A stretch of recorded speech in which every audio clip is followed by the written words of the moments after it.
أعوذ بالله من الشيطان الرجيم.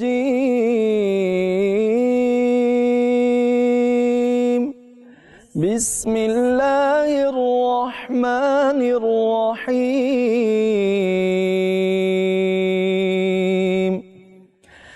إن هذا القرآن يهدي للتي هي أقوم ويبشر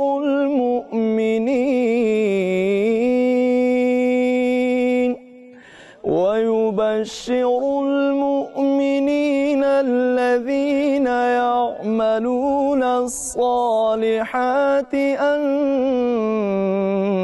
لهم أجرا كبيرا، وأن الذين لا يؤمنون بالآخرة أعتدنا لهم عذابا أليما.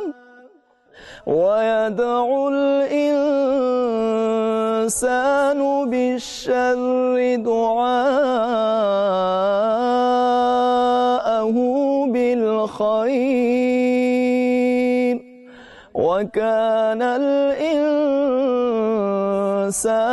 عجولا.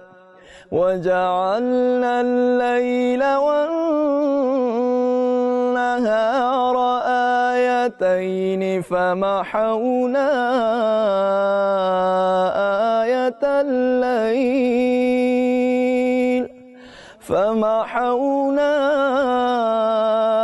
آية الليل وجعلنا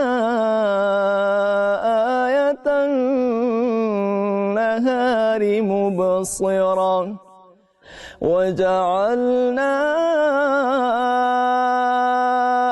آية النهار مبصرة لتبتغوا فضلا من ربكم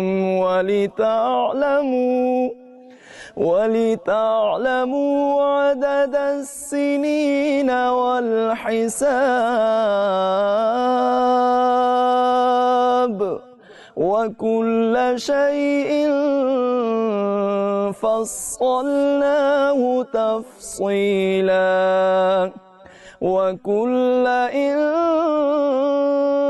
إنسان ألزمناه طائره في عنقه، ونخرج له يوم القيامة كتابا يلقاه منشورا. اقرأ كتابك كفى بنفسك اليوم عليك حسيبا.